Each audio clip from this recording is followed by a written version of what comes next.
Hello everyone. आज हम लोग पढ़ेंगे ग्रेविटेशनल फोर्स के बारे में, जानेंगे कि ग्रेविटी होता क्या है। फिर उसके बाद समझेंगे law of gravitation, universal law of gravitation समझेंगे, ग्रेविटी समझेंगे। फिर ये कैपिटल जी क्या होता है, स्मॉल जी क्या होता है, ये सब हम लोग समझेंगे। इसका वैल्यू क्या होता है, इसका वैल्यू होता है 6.67 इंटू 10⁻⁻11 न्यूटन मीटर स्क्वायर पर kg स्क्वायर। इसका होता है 9.8 मीटर पर स्क्वायर। तो ये होता क्या है, ये आया कैसे, ये कैसे आया, इन सब को समझेंगे इसी वीडियो में। तो चलिए शुरू करते हैं। मेरा नाम है करण कुमार और ये आपका प्यारा सा channel think infinity.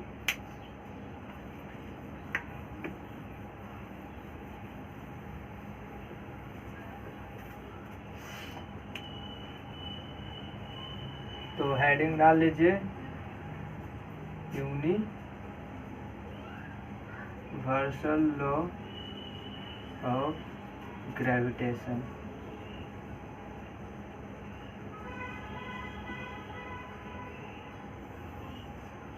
Universal law of gravitation, ये जो लॉ है, ये न्यूटन, सर आइजैक न्यूटन के द्वारा दिया गया था, जो कि इंग्लैंड के एक साइंटिस्ट थे, मतलब कह सकते हैं मैथमेटिशियन थे, फिजिसिस्ट थे। उनके द्वारा ये दिया गया था। तो ये जो लॉ है, this law is given by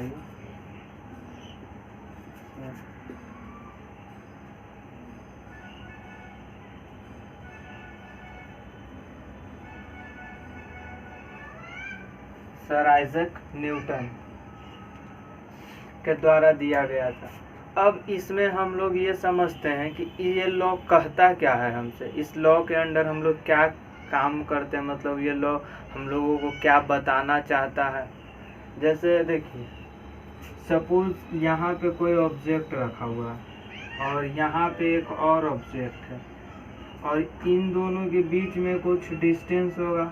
मान लेते हैं वो डिस्टेंस इसके सेंटर से लेके और इसके सेंटर तक का जो डिस्टेंस होगा, वो डिस्टेंस को हम लोग मान लेते हैं कि वो कितना है, r डिस्टेंस है। r इसके ये इन दोनों के बीच का जो डिस्टेंस है वो r है। और ये भी मान के चलते हैं कि इसका मास जो होगा m1 होगा और इसका भी कुछ ना कुछ मास होगा, वो होगा m2। मतलब ये लॉ कहना क्या चाहता है वो हम लोग समझ रहे हैं। तो ये समझते हैं कि ये इसके सेंटर से लेके इसके सेंटर तक का जो लेंथ होगा उसको हम लोग बोलेंगे r, और इसका जो कुछ ना कुछ इस ऑब्जेक्ट का मास भी होगा जिसको हम लोग बोलेंगे m1, और इसका कुछ ना कुछ इसका भी मास होगा जिसको हम लोग बोलेंगे m2। ठीक है। अब देखिए, अब न्यूटन जो हम लोगों से बोला था कि द फोर्स ऑफ अट्रैक्शन, सब समझेंगे जो भी लिख रहे हैं, is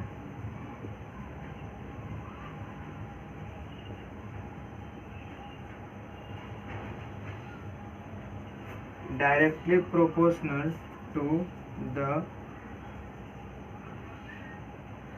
product of their masses and inversely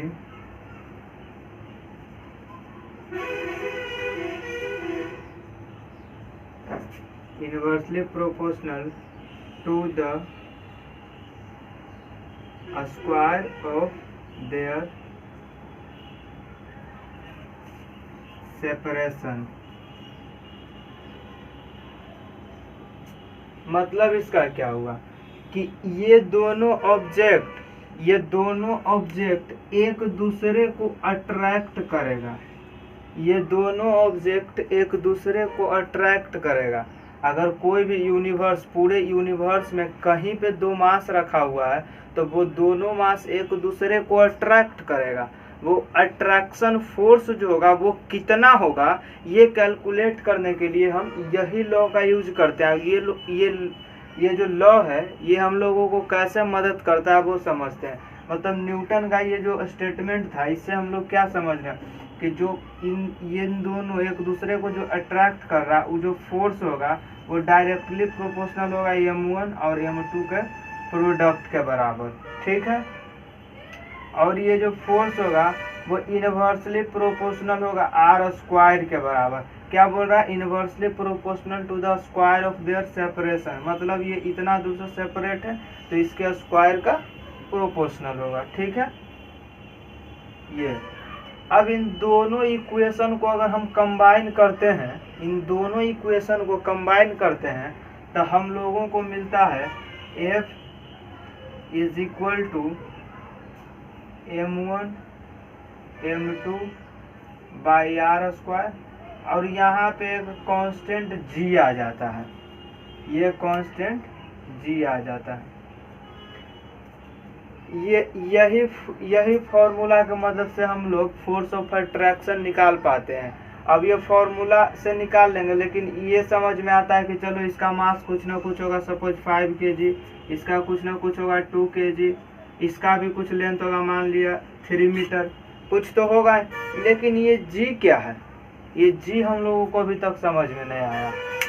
तो क्या करते हैं कि इसको मिटा देते हैं। अगर आपने कॉपी में नहीं लिखा है तो लिख लीजिए, फिर उसके बाद हम लोग समझेंगे आगे, ठीक है।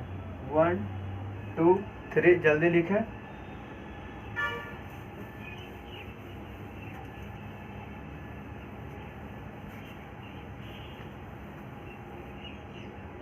ठीक, इधर लिख ले रहे हैं F is equal to G m1 m2 by R square, ठीक, ये लिख लिए।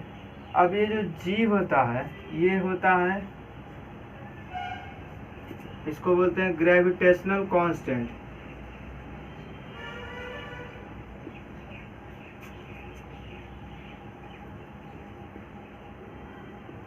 इसको कहते हैं ग्रेविटेशनल कांस्टेंट।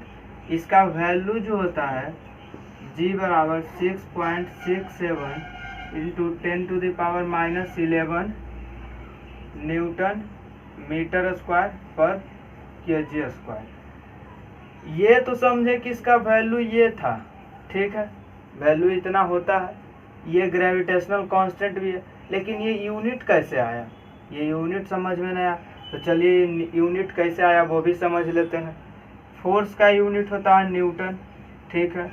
इस g का हमको पता नहीं, m का kg और एक और kg है,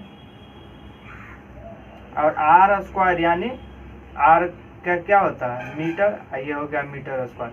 ये मीटर इधर आएगा तो क्या हो जाएगा न्यूटन मीटर स्क्वायर बराबर g kg स्क्वायर, ये हो गया, क्योंकि kg इंटू kg स्क्वायर। अब ये चीज इधर आ जाएगा तो ये हो गया नीचे kg स्क्वायर, यहाँ से हट जाएगा, ये बचा g। तो ये g का क्या था, यूनिट था।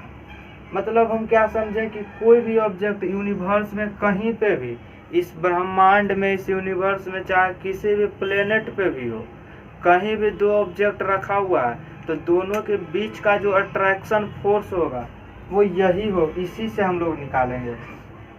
दुनिया में कहीं पे भी, जैसे यहाँ पे भी, जैसे यहाँ हम ले लिए, सपोज यहाँ पे हम ले लिए कोई ऑब्जेक्ट है, ये ऑब्जेक्ट, जैसे इसको पहले रब कर लेते हैं, लिख लीजिए आप लोग, मिटा देते हैं इसको।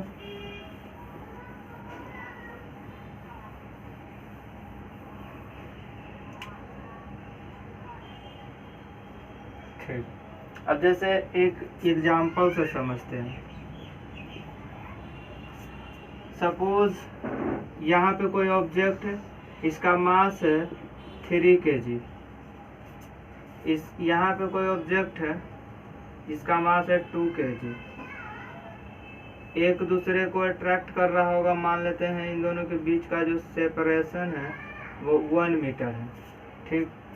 अब हम लोग समझेंगे कि इसके अट्रैक्शन फोर्स जो है वो कितना लग रहा है। तो फोर्स बराबर क्या होता है, g m1 m2 by R square. ठीक है, इतना समझे हम लोग। अब देखते हैं g का वैल्यू होता है 6.67 इंटू 10⁻⁻11। मास एक है 3, एक मास है 2, और नीचे डिस्टेंस कितना 1, तो 1 का स्क्वायर 1 ही रह जाएगा। 3 2 जा 6 इंटू 6.67 इंटू 10⁻⁻11 बाई 1, इतना न्यूटन क्या होगा, फोर्स लगेगा। अब हम लोग ये समझते हैं, ठीक है, हमने तो ये बता दिया कि कोई भी दो ऑब्जेक्ट रखा हुआ है तो उसके बीच में फोर्स लगेगा, लेकिन हम लोग अपने अगल बगल बहुत सारे चीज़ों को देखते हैं। जैसे यहीं पे कुछ रखा हुआ है और उसके बगल में, तो वो एक दूसरे को क्यों नहीं अट्रैक्ट कर पा रहा है? ऐसा क्यों होता है? क्या रीज़न है इसके पीछे? तो ऐसा इसीलिए होता है कि हम लोग अपने अगल बगल जो भी ऑब्जेक्ट देखते हैं उसका वेट जो होता है बहुत कम होता है। जैसे 3 kg 5 kg, बहुत जाएगा तो 1000 kg, इतना ही होता है, इससे ज़्यादा तो नहीं होता है। लेकिन देखिए यहाँ पे ये जो फोर्स आया वो कितना कम है, -11 है पावर में। तो -11 मतलब 1 न्यूटन का 11, वो कितना, इतना पार्ट, मतलब इतना नीचे, मतलब क्या कहें उसको, बहुत कम, बहुत ज़्यादा कम। जैसे 1/10⁻11 इतना न्यूटन अगर किसी पर फोर्स लगेगा, ऊपर में 6 भी है, 6 इंटू 6, तो बहुत कम फोर्स है वो। इतना कम फोर्स कि हम लोग उसको देख ही नहीं सकते, वो हम लोगों को फील ही नहीं होगा। यही होता है। अब जैसे कोई दो प्लेनेट है, दो प्लेनेट के बीच का अगर हम लोग फोर्स निकालेंगे तब वो निकल सकता है, क्योंकि प्लेनेट का मास बहुत ज़्यादा होता है। ठीक, यही कुछ था। और ये था क्या, यूनिवर्सल लॉ ऑफ ग्रेविटेशन। ये लॉ हम लोगों को मदद करता है, बस यही, इतना ही। अब इसमें एक चीज़ और है, जैसे हम लोग एक क्वेश्चन और इस पे कर लेते हैं, फिर हम लोग समझेंगे कि ये जी और ये स्मॉल जी क्या होता है।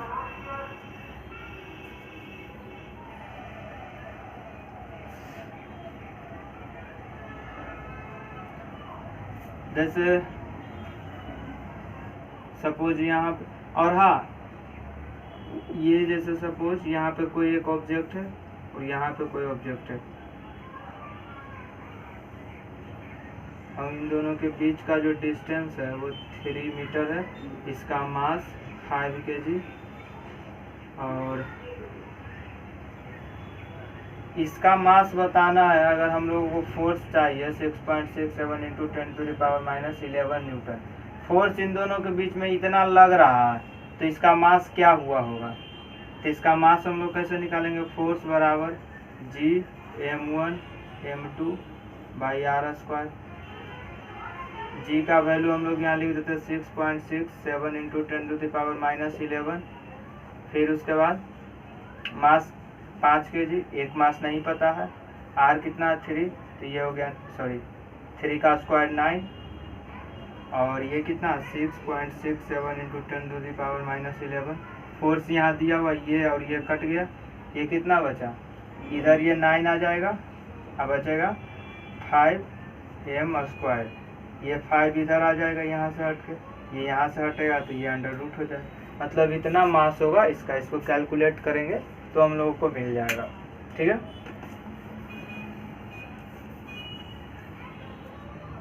उसके बाद हम लोग समझते हैं कि ये g क्या होता है।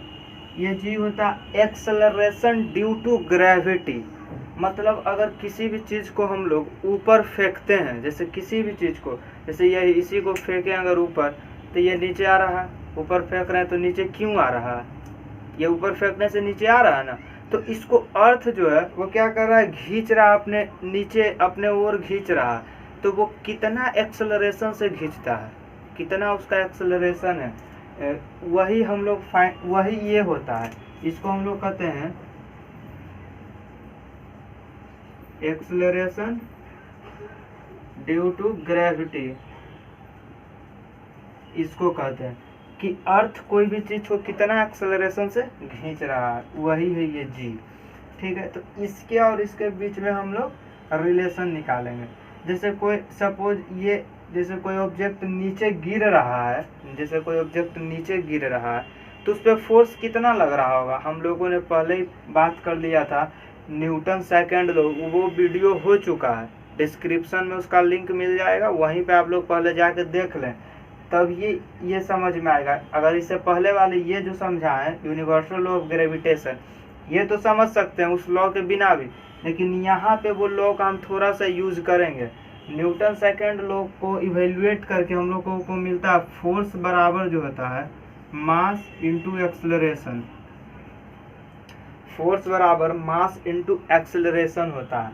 तो सपोज अर्थ यहाँ पे है, ठीक है, अर्थ यहाँ पे, कोई ऑब्जेक्ट ऊपर से ऐसे गिर रहा है, कोई ऑब्जेक्ट गिर रहा है, तो अर्थ उस पर कितना फोर्स लगा रहा होगा।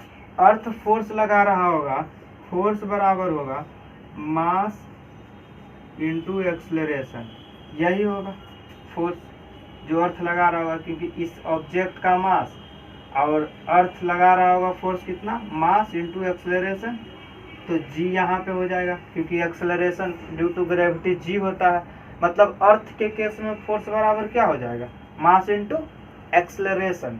ठीक, अब हम लोग जानते हैं कि ये फोर्स बराबर क्या था, G m1 m2 r square. मतलब अगर कोई ऑब्जेक्ट यहाँ पे है तो उस पर अर्थ कितना फोर्स लगा रहा होगा, इतना फोर्स लगा रहा होगा, अर्थ अपने की ओर खींच रहा, मतलब अर्थ कितना फोर्स लगा रहा है उसको।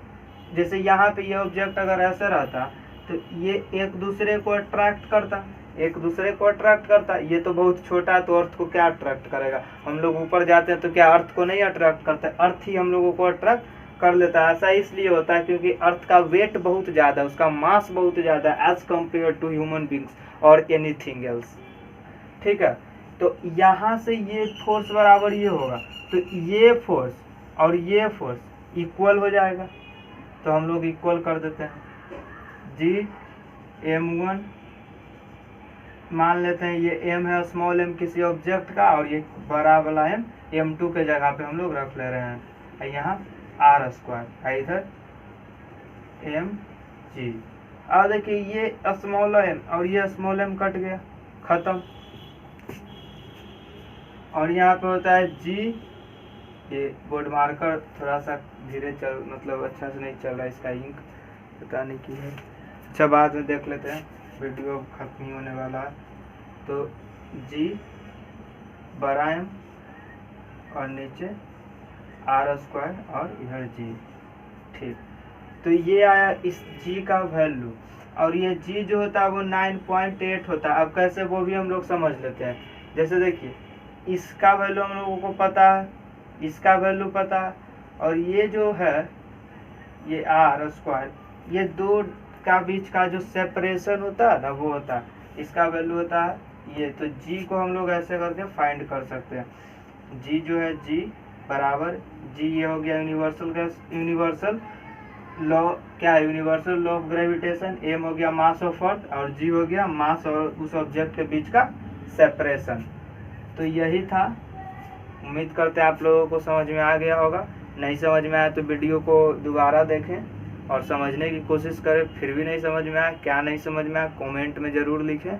वीडियो को लाइक करें या ना करें, सब्सक्राइब करें या ना करें, लेकिन कमेंट में लिखें ताकि हम समझें कि क्या समझ में आपको नहीं आया, और फिर हम आगे समझाने की कोशिश करेंगे। न्यूटन्स का law, equation of motion, graphically mathematically सब हो चुका है, उसका लिंक डिस्क्रिप्शन में मिल जाएगा, देखें और बताएं कैसा लगा। ठीक है, तब तक के लिए ओके बाय।